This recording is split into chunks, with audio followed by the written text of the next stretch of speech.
Conversemos un poco acerca de inferencia estadística, bondad de ajuste en el contexto del modelo de regresión múltiple. ¿Mm? Bueno, la prueba de significatividad individual que vimos anteriormente también se puede utilizar en el contexto del modelo múltiple, ¿sí? La hipótesis se puede plantear de esta manera, ¿sí? Como que, bueno, queremos testear si uno de los coeficientes beta j es igual a cero distinto de cero, ¿sí? Y esto va a implicar testear la significatividad de la variable que acompañe a dicho coeficiente, ¿sí? El estadístico empírico se escribe ahora de esta manera, ¿sí? Su fórmula, beta j sombrero, dividido el desvío estándar de beta j, que lo vamos a extraer de la matriz de varianzas y covarianzas, ¿sí? Va a ser la raíz cuadrada, ¿sí? De la fila jésima, el elemento que está en la fila jésima y columna jésima de la matriz de varianzas y covarianzas de la que hablamos hace un par de videos, ¿sí? Eh, y esto ahora, este estadístico va a ser una distribución t-student estándar con n menos k menos 1 grados de libertad, ¿sí? N es el tamaño de muestra eh, y k más 1 sería así la cantidad de parámetros estimados, ¿sí? Perdemos k más 1 grados de libertad por la estimación de parámetros, ¿sí? Del modelo de regresión. La prueba va a tener dos zonas de rechazo, ¿sí? Cada una con un área de alfa sobre 2, ¿sí? Las reglas de rechazo se pueden plantear de manera análoga que lo que vimos en el contexto del modelo de regresión simple, ¿sí? Y si rechazamos la hipótesis nula, esto es que el estadístico empírico cae en esta zona o en esta, bueno, encontramos evidencia de que la variable XJ es individualmente significativa para explicar la variable Y, ¿sí? Eh, Acá tenemos varias variables explicativas en el modelo de regresión, sí, más de una, seguro, al estar trabajando en el contexto del modelo de regresión múltiple, con lo cual es relevante, ¿sí? Tener en cuenta que esta prueba es una prueba individual, de significatividad individual de la variable XJ, que es la que acompaña al parámetro beta J, ¿sí? Si no se rechaza la hipótesis nula, o el estadístico empírico cae en esta zona en blanco de la distribución, bueno, entonces no se encontró evidencia estadística que la variable XJ sea individualmente significativa, ¿sí? La moraleja de esto es que tal vez, digamos, o al menos deberíamos considerar la posibilidad de removerla de la regresión, ¿sí? Si no es significativo.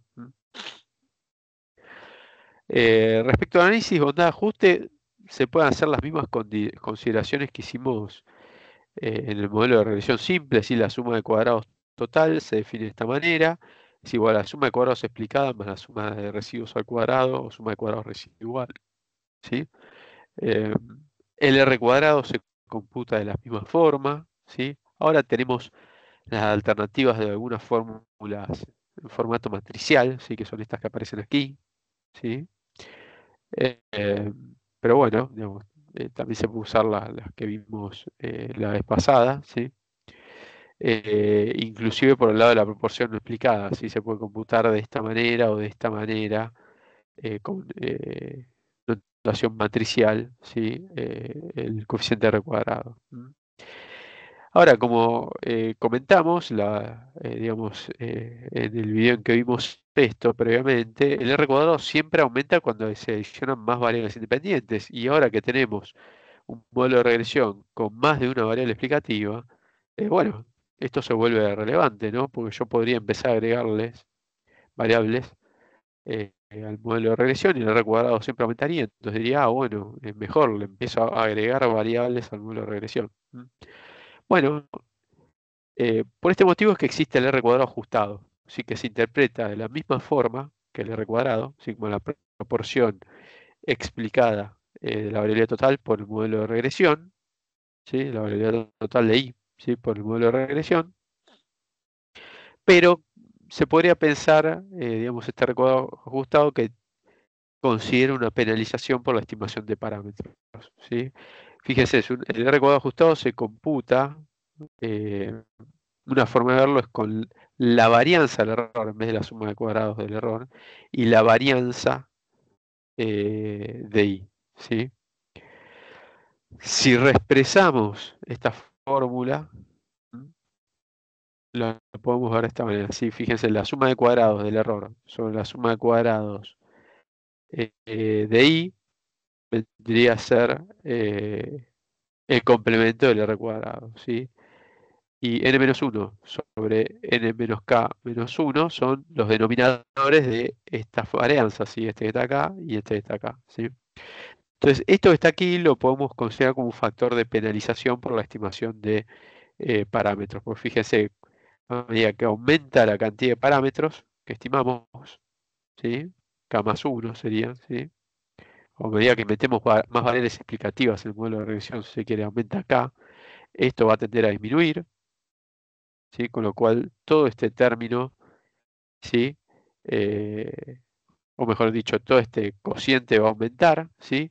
Y probablemente aumente el R cuadrado también, ¿sí? Pero si esto, digamos,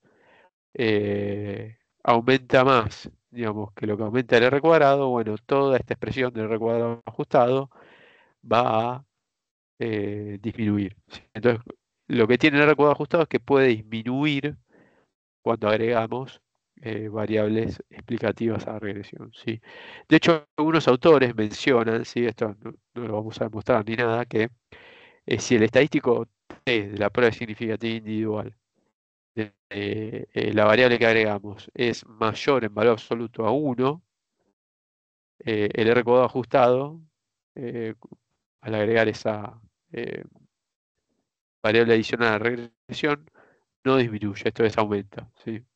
Básicamente aumenta o permanece igual. Si es menor a 1, es estadístico empírico, bueno, entonces el recuadro ajustado va a disminuir, ¿sí? Esto lo mencionan. Creo que el valor es aproximadamente 1, ¿sí? No es exactamente 1, pero bueno, lo mencionan algunos autores, algunos manuales de econometría, por ahí se lo cruzan por algún lado, ¿sí? Este recuadro ajustado, hay que aplicar las mismas consideraciones que para el recuadrado, ¿sí? Todas las mismas consideraciones. Lo que sí permite es comparar modelos con distinta cantidad de variables independientes. Pero el resto de las consideraciones que hicimos sobre el R cuadrado aplican este R cuadrado ajustado. Por último, hablemos de la prueba F, ¿sí? Que en el contexto del modelo de regresión simple es una prueba también individual, pero en el contexto de regresión múltiple, esta prueba F va a servir para testear la significatividad conjunta de las variables explicativas. Esto es, va a servir para testear si todas las pendientes de la ecuación de regresión que acompañan a las variables explicativas, ¿sí? Son simultáneamente iguales a cero, o si al menos alguno de esas pendientes es distinto de cero, ¿sí? El estadístico empírico ahora se va a computar de esta forma, ¿sí? Fíjense que ahora tenemos aquí k y n menos k menos 1, ¿sí? Eh, este estadístico empírico, tal como lo expresamos así, incluye como caso particular al del modelo de regresión simple, ¿sí? Para esta prueba que vimos oportunamente, ¿sí? En el modelo de regresión simple, k, la cantidad de variables explicativas, es 1, ¿sí? Y k más 1, la cantidad de parámetros estimados, es 2. Entonces acá tenemos 1 y n menos 2. Bueno, acá tenemos k y n menos k menos 1 grados de libertad, ¿sí? Esto recuerden que es la suma de cuadrados explicada por el modelo de regresión y esta es la no explicada por el modelo de regresión o residual, ¿sí? Este estadístico empírico también se puede reexpresar en términos de R cuadrado, multiplicando y dividiendo esta fórmula por la suma de cuadrados total, la variabilidad total de I, ¿sí? Eh, y va a seguir una distribución f de Negor con k grados de libertad en el numerador y n menos k menos 1 en el denominador, ¿sí? La distribución la podríamos mostrar de esta manera, con una zona de rechazo a la derecha, que tiene un área igual a alfa al nivel de significatividad, y este valor f crítico corresponde a una probabilidad acumulada de 1 menos alfa, ¿sí? Entonces, si el estadístico empírico supera al valor crítico, rechazamos la hipótesis nula, y lo que concluimos en este caso es que las variables del modelo de regresión son conjuntamente significativas. O si se quiere una interpretación un poco más literal de la hipótesis alternativa, ¿sí? Es al menos uno de los coeficientes testeados es estadísticamente distinto de cero. Por lo menos uno. Puede ser uno, pueden ser algunos o pueden ser todos distintos de cero. La prueba no nos lo dice, porque es una prueba conjunta, ¿sí? Nos dice por lo menos uno es distinto, ¿sí? De cero. Por eso es que se habla también de significatividad conjunta, ¿sí? De las variables. ¿Mm? En cambio, si no se rechaza la hipótesis nula, porque el estadístico empírico cae por acá en la zona en blanco, bueno, entonces las variables del modelo de regresión no serían conjuntamente significativas, ¿sí? Es decir, todos los coeficientes, todas las pendientes, ¿sí? Fíjense, esta prueba no incluye a beta cero, la constante, ¿sí? Todas las pendientes se podrían considerar estadísticamente iguales a cero en forma simultánea, ¿sí?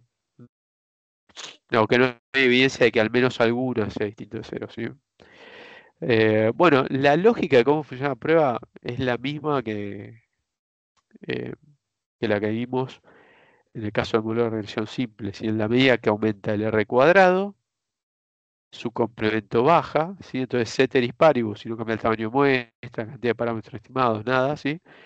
Eh, Básicamente, el estadístico empírico, a medida que aumenta el R cuadrado, tiende a aumentar, porque esto aumenta, ¿sí? Y este denominador disminuye, ¿sí? Entonces tiende a aumentar. Si el R cuadrado es lo suficientemente grande, entonces caeremos en la zona de rechazo, ¿sí? Y vamos a decir entonces que las variables son conjuntamente significativas, ¿sí? Si no es lo suficientemente grande, entonces estamos en este caso, ¿sí? En este caso que está acá.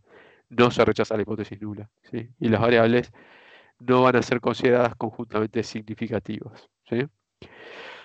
Bueno, esto era lo que les quería comentar sobre inferencia estadística eh, y bondad ajuste en el contexto del modelo de regresión múltiple. Vamos a cerrar los ejemplos de esta semana. Perdón, los ejemplos, los videos de esta semana. En principio, con un ejemplo de modelo de regresión múltiple, de estimación de un modelo de regresión múltiple. Y probablemente también les dejemos en algún momento algunos videos adicionales sobre cómo hacer simulaciones en el contexto del modelo de regresión, así como simular modelos de regresión, se podría decir, sí. Pero bueno, ya lo veremos oportunamente.